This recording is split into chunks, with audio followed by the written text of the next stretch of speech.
Hey there, this is Schwermetallisch, and today I'm sitting here with Lars of the band Manticora. Hey Lars, Hello, how are you doing? I'm doing fine. There's some cooking to be done in the kitchen, or it's a process in the making.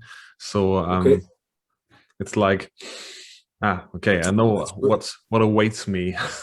What are you making? It's potato gratin Okay, and broccoli. broccoli. That's good.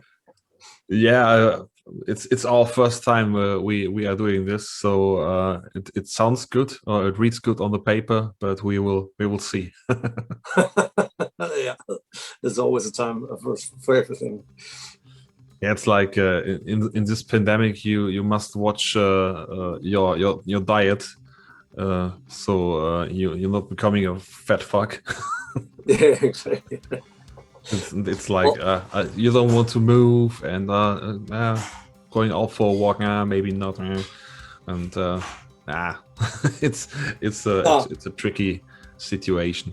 So you got an upcoming album, uh, or you got new promo photos which I never saw before. yeah, I think so. Now the album is back from August. Um, Ah, yes, okay, that's my that's the bad. It's to live to kill to live from yeah, last year, August 28th. Okay, exactly. so yeah, I'm well prepared. You see, always well Must be all prepared. the must be all the spare time you have with the COVID-19. Sometimes I don't know which day we have. Okay, That's uh, that's strange. that's that's a bit creepy, but okay. Getting used to not getting used to it. Yeah, I understand. So Well, you guys play prog music. I'm a big yeah. fan of prog music. Well, for me, it's kind of a mixture between prog and thrash and power, actually. All three genres in there, with a little mix of death metal and a little mix of black metal. Actually, there's a piece of black metal on the new album, so it's kind of everything into a big pond, and then just let the things flow. Yeah, as it's seems hard to do for just one vocalist to intertwine all these different influences. So Yeah. how you do it? Well, first of all, we write concept albums. Almost all albums have been concept albums. That kind of helps to make things progressive. When you have a finished product, more or less the whole concept and a lot of the lyrics have been written, then you have to rearrange a lot of the songs to make them fit the lyrics and all that. So that kind of makes it progressive. But our what do you call it? Our starting point would be thrash metal, actually, because we've been growing up with thrash metal and then hearing power metal later on. So it all comes natural, and we have a way of not not saying no to a riff beforehand just because it sounds too thrashy, too power metal ish. Because we want to try all ideas, and when we've been trying all ideas and we find the glue to put the various pieces together, it kind of just becomes Manticora. Sounds like nobody else. Yeah, that's a clever approach. I would say it's like you have a different set of nails and throw the rest away because you only need one set of nails for your project now. So that would be it's stupid to not use all the tools you have at Absolutely, hand. absolutely. And actually, we've been the last couple of albums we've been incorporating some growls and all that we didn't have that in the old times, and we realized that, hey, let's try it out because it fits here, because the growling is now enhancing the vocals over here, which are soft or with big choirs, and then you have this coming up, and it kind of works. So it's also progressive on the vocal side now. I always think it's cool if you incorporate more tough and extreme styles into a rather complex narrative, and if you can sing like power metal, but also are able to do the death metal vocals, the growls, it's always good for a surprise. And I don't like it too much if a band is sounding very melodic and yeah, and then the vocalist goes all growls from A to Z through the whole record. It's like, okay, I'm missing a bit of I forgot the word because I'm variation. German. So yeah, the differences between the vocal ranges. If you can do more than just growl, do it. Yeah, absolutely.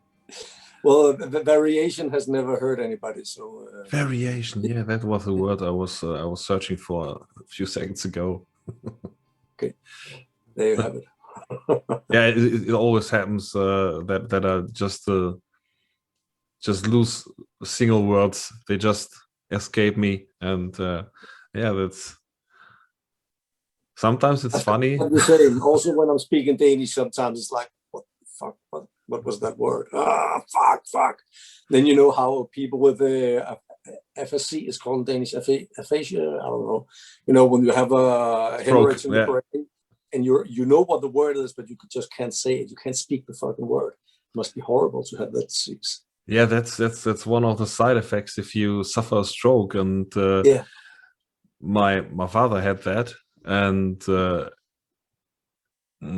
he was always a very smart man, and you could see in his eyes that he was furious with himself over not being able to say what he wanted to say. So I can imagine that is really really fucked up situation. If you're proud of what your brain is capable of, and after that you're just you're feeling like and show it to potato mush.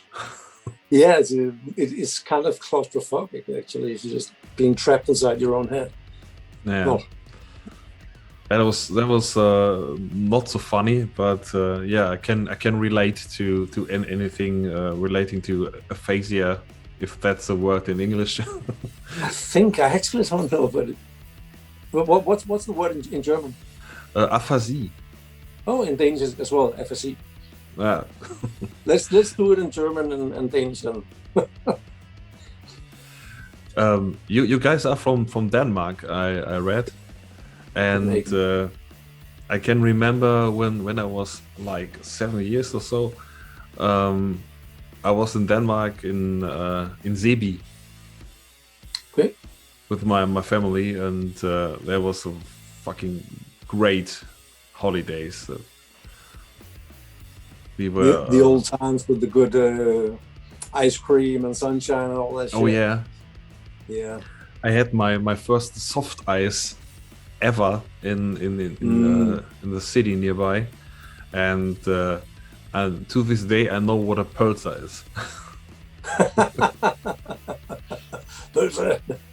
Yeah, and the salt they used for fries, it was like, how big are these salt particles? In Germany it's like range, yeah.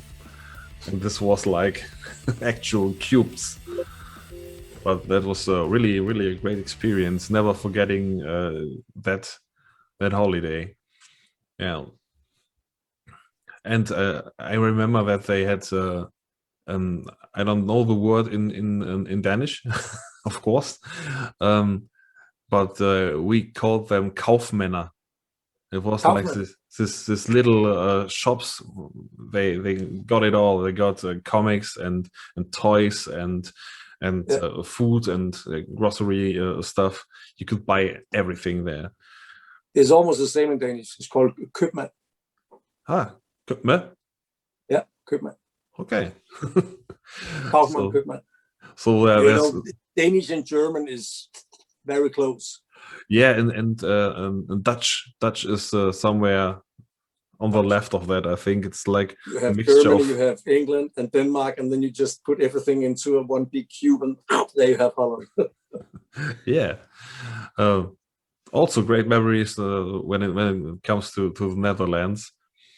So yeah. So the last record you guys released. Yeah. To Live to Kill to Live. 1 hour, 3 minutes and 23 seconds. So yeah, that's just what I expect if something is labeled progressive. Yeah, it's like when we begin, we simply cannot stop ourselves. There's always something more, and also because this was kind of a huge concept, you know, when with me writing the whole book, and we had to do 2 albums and cut them into 2 instead. We wanted to do one long double album, but it's just not possible these days for bands our size to release double albums. We did it anyway with the LP after, but we released the first album in 2018 and the second album in 2020. So it's hard to get everything crammed into such a short period of time if you want to tell a story of 324 pages. Yeah. So we had to cut a little bit down. For example, the opening track, which is 15 minutes, it was originally 19 minutes. And we just sat down and said, but maybe we can cut this, maybe we can cut this and cut this to only have the real good stuff and cut away anything that was, you know, just to fill in. So it's concentrated, even if it's more than 1 hour. Yeah, I remember I read the review on that one from the German magazine Death Forever. Yeah. And I remember they liked it. I think it was an 8 of 10. Yeah, we had a pretty good review. I think, you know, Frank Albrecht, who reviewed the album, he has been listening to Manticora ever since we started like 22 years ago or something, and he really loves the stuff. So it's pretty good that he reviewed it. Yeah, Frank the Tank. Yeah, he's got a new job at the Deutsche Bahn. Deutsche Bahn, yeah. Yeah, it seems pretty happy with it. So yeah, all the best for him. I would kill someone to work for Death Forever, of course, because that's the best magazine in Germany for me. Yeah, I've got a prescription here, so I'm getting it every month. Yeah, I got one too. I'm very lucky to have one, but they forgot to send me the bonus you get when you do a prescription. You get your CDs. So okay. That was, but it was during the whole beginning of COVID, and yeah, okay, fuck it. Yeah, exactly. That's okay. Nothing matters now. And I get free stuff anyways from time to time, so yeah. That's not too bad. So what got you started into music? Well, first of all, of course, listening to metal. I listened to Metallica, King Diamond, Slayer, Maiden, all those bands in the beginning and the middle of the 80s. And some of my friends were playing music in the basement of this youth club that I attended. And one guitarist, one drummer, one bass player, and they didn't have a singer. So they said, hey, grab the mic and just sing. Do you know this song? And it was Born to Be Wild or something like that, you know. And I just screamed because I couldn't sing at all. And from then on, it just evolved. And I became a singer. Of course, took some lessons and learning how to sing at some point. But I never looked back, and it's just evolved from one band to the other to the third, and suddenly it was Manticora, and we've been doing this ever since. So it was just like, yeah, a little bit like with Metallica. Not you, yeah, wanting to become a singer for years on end. More than just standing by and thinking, where's the vocals? What's happening here? Yeah, it wasn't even me saying, "Hey, I want to sing." It was one of the others saying, "Hey, Lars, can you please sing something into the microphone?" Okay, I'll do that. While you're standing there. Exactly, I was sitting there smoking cigarettes. You could smoke inside at that point. So, being one of the tough heavy metal guys in the basement, while the other kids played football. Let me guess, you stopped smoking? No. No? Well, I stopped now because I'm smoking sometimes when I'm getting drunk and all that. You know, in the weekends, having alcohol, it's like a smoke belongs with it. And when I'm on holiday, I smoke, but not daily. No, not anymore. Getting too old. That goes hand in hand, I guess. It's like, okay, I got a few beers, and then you, yeah, okay, well, smoke a cigarette or 2 or 10. Yeah, because you're used to it. I mean, I smoked on a daily basis for 22 years or something, and smoked 20 per day. And you're just used to smoke. Instead of smoking 20, you smoke 40 when you get drunk. So now, instead of smoking 0, I smoke 5 cigarettes on a Saturday night or something, 6 maybe.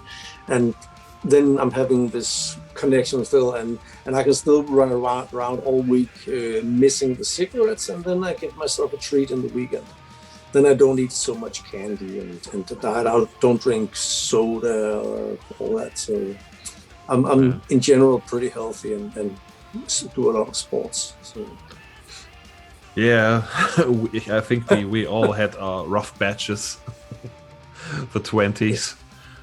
It was like, oh yeah, I got a few blackouts where I really don't remember what happened, and yeah, the stuff of legends, because my friends always said, no, okay, he can't remember, so we can tell him whatever we want.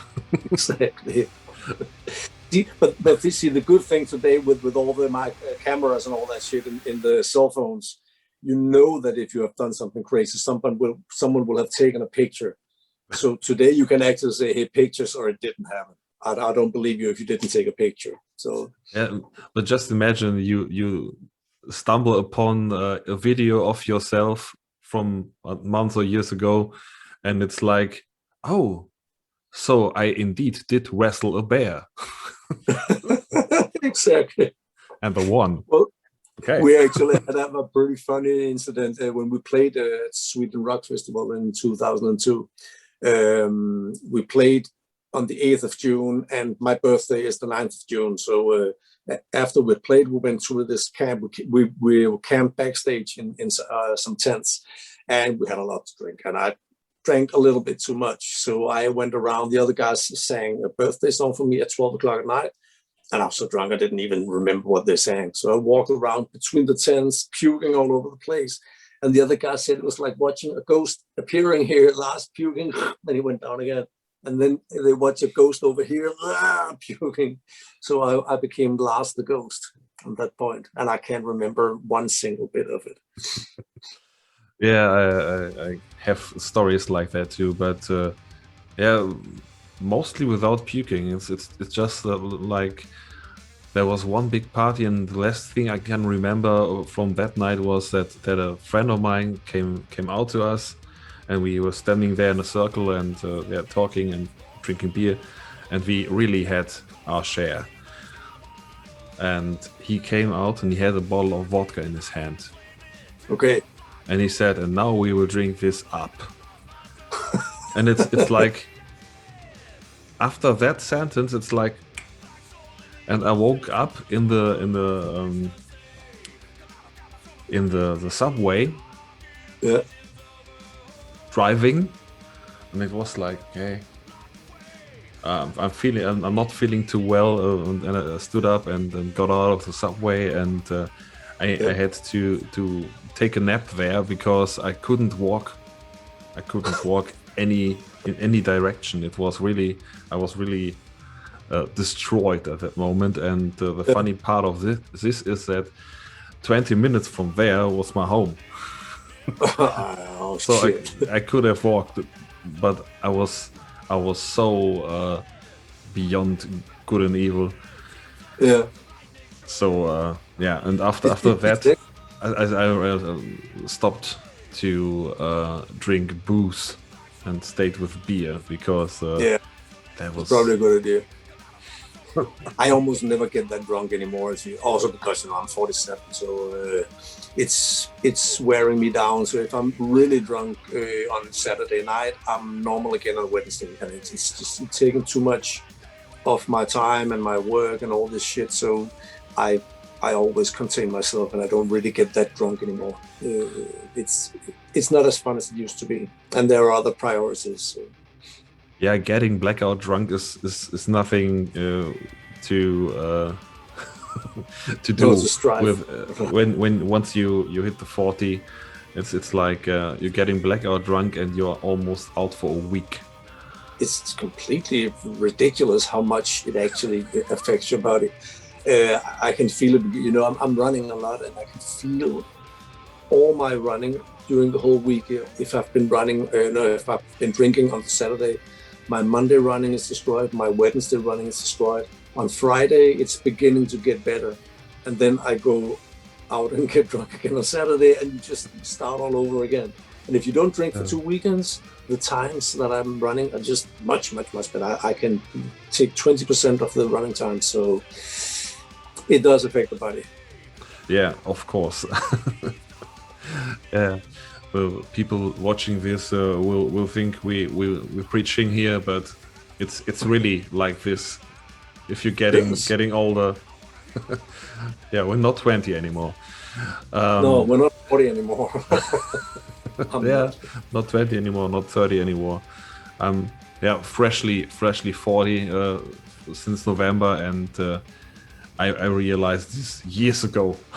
It's taking too much of your time, and it's not funny to be hungover. No, definitely not. So, of your recent release, what is your favorite track?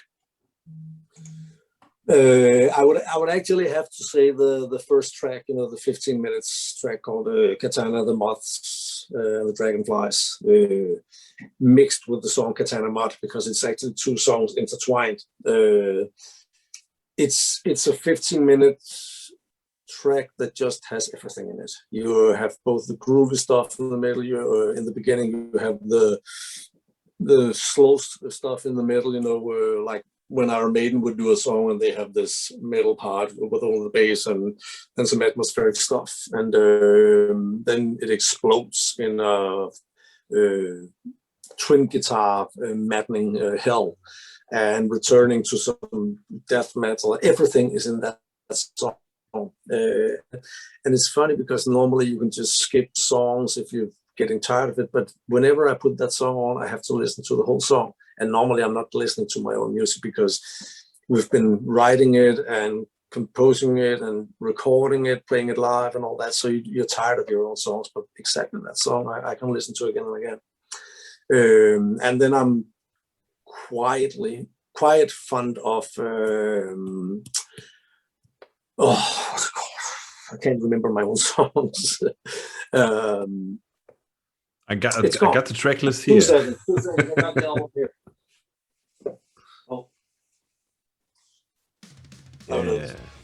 Yeah, I gotta see inside to see the song titles. It's called, there it is, Slaughter in the Desert Room. Yeah, number 4. It's a pretty aggressive song, and then we got a female singing the pre-choir. She's doing amazing. It's a song about this guy getting killed on a brothel in Prague, ordered by his wife, and the hitman is killing him in a brothel in Prague. And this female that we got singing, called June from the US, she's playing the part of the wife who ordered the kill. So it's pretty interesting. Yeah, I read about the big storylines of the last and this record, and I'm always fascinated by how people do really write complex shit like that, because it's, you got the story and then you have to intersect it in parts and do the lyrics, and that sounds quite complex to me. It was actually. I mean, we started out. We had some weekends at Christian's place. You know, the guitarist who was in the band from the beginning, and he had this. He has this small studio in the basement of his house, and we had a big whiteboard beside it. And whenever deciding about the titles for the various songs from the book and all that, we wrote all the titles, and then we had the songs and wrote them. So this title goes with song 5, and this title goes with song 6, and so on, and made the arrows together. And actually, we had both albums at the same time on that whiteboard. So something like 23, 24 songs having to fit together, and it was quite a job, but I think we managed quite well to make it all, all the ends meet. So there are no mistakes anywhere. There are no things, places where people can say, "Hey, you made a mistake there because that doesn't fit with this." We got it all under control.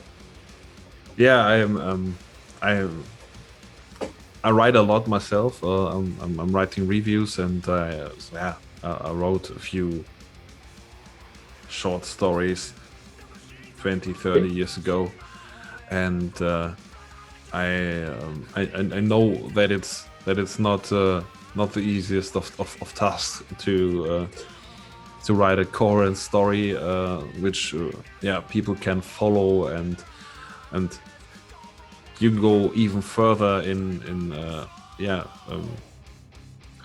dissecting this into music so that's it's like math.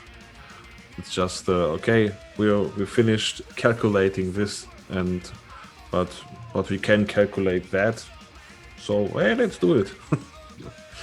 Yeah, but I actually think for me it's a blessing to be able to put stories into metal, because in the old days on the first 2 albums that we did, where it was just songs, and we would do all the music first, and then, okay, do you have some lyrics? Do you have? I have some lyrics as well. Okay, I just found out who had the lyrics that would fit best with the songs, singing wise. But that doesn't bring the atmosphere and the feeling from neither the song or the lyrics together properly. It's just lyrics on some music.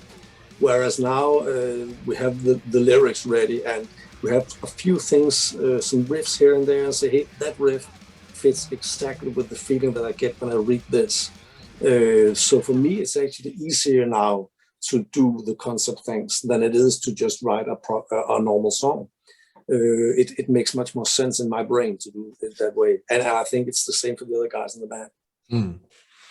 So it's easier for you to think in connected interconnected parts than to just say, okay, let's do a song about drinking booze and having sex with girls, stuff like that. So well, actually, I think it's easier also because some parts, when you do them, makes you think, okay, we can take this part, turn it around, put it over here, because I've got some lyrics that fits almost the same, but if you turn it around and turn the music around as well, you get a feeling that these two things are connected, which is also why we have so many on all our albums, part 1, part 2, part 3, of different kinds of things, because they're intertwined and connected all the times. So you kind of inspire yourself to write something close to it, but not the same, or directly the opposite, on the other end of the spectrum. I think that's what makes music interesting. For me, to write an album with 10 songs is like whatever. So take me 3 months, then I'm gonna be finished with it. But for me, that's not interesting. We did it in our 2010 album called Safe. We did 7 songs, and I've never listened to it since. It's just not interesting for me. Yeah, that sounds like rocket science. Well, not really. I'm not that smart, but it sounds like that. Okay, I think it's a matter of being able to have things put into the right boxes and being able to keep track on everything, and having like 16 balls in the air at the same time. I can't even have 2, but that's another thing. I can't juggle. But being able to keep track of this little part up here and this little part up here, and these 2 needs to go together. And you have this one as well. Oh, if we split these 2, put this one in here, put it together, then we have a perfect rectangle. I think it's the matter of just being able to categorize things in the proper way and keep track. That sounds like you're I have to Google that word. You're fanatic for order. Yeah, well, I am definitely. And maybe a Tetris maniac. Yeah, I don't have time to play. What you call it, all these games on computer and all that. If I start, I'm not going to finish. So I choose not to do it. It's mind Tetris. Oh yeah. Well, I am. It's actually funny because I'm also a music manager, and on all the tours that I'm on, I'm the one packing the trailer after the show, and these other guys come up with the stuff and just begin putting it in and say, no, stop, leave it on the ground, give that to me, I want that one now, so I put it in so it fits perfectly. And everybody's always saying, hey, you're the Tetris man. But it's a matter of just being able to see that if I put this in here, I'm going to make a little bit of space. Now we can have those 4 things up here. It's maybe it's kind of a, what do you call it, working damage. Yeah, so that speaks for me, knowing the people. Tetris is the key. Yeah. If you could dream up a lineup for a festival or for a tour, with which bands would you like to go on tour? Can I choose people who have died, or do they have to be people who died as well? I would love to go on tour if it was with Manticora, Metallica, Nevermore, King Diamond, and Manticora. Those 4 together. That would be fun. Who would be the headliner? And I'm talking Cliff Burton era, Metallica. Yeah, Cliff Burton era, and the Nevermore. Nevermore anything, but as long as Oral Dane and Jeff Loomis are there, it's just the most amazing band in the world. Yeah, and I got to review the re-release of Into the Mirror Black of Sanctuary a while ago, and the first contact I had with the band, it was like, I don't know if I like his voice. They were a support band for, I don't know if they were a support band or Iced Earth. What was the support? I think Iced Earth. They toured with Iced Earth. Yeah, it was 1969, 1996, 1969. 96. I'm not that old. It's a language barrier here, but it was in the 90s, and it was the Dark Saga tour, and Nevermore was on board on the tour, and we were in Bochum, in North Rhine-Westphalia, and that was the very first concert I ever were at. I was like 15, and it was I was very impressed with all of it. It's amazing. I think the music is so special.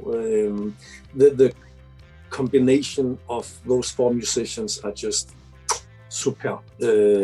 listening to the song "This Godless Endeavor," the title track from that album is the best song that's ever been written in the history of the world, if you ask me. So much good stuff going on in just one song. I have one final question for you. It's a new one. I'm still testing it, and it's not related to music. It's related to character. Okay. I did not hoard any toilet paper at all during the pandemic. And it may be a bit hilarious, but I always thought that would be a question if you would ask that on a date night, on a first date. It would would really be a different date than the ones we are all used to. And the question is, what is your favorite dinosaur? My favorite dinosaur? I have absolutely no idea. I think the ones with these very big shields on the back sticking out, with the tail and these large spikes on the tail. And the horns? Yeah, horns. And the big thing around. The Triceratops. Yeah, exactly. And I think that would be it if I had to choose one. The funny thing is that most people in rock and metal, I asked this, answered Triceratops. I think it's an official heavy metal dinosaur. It is.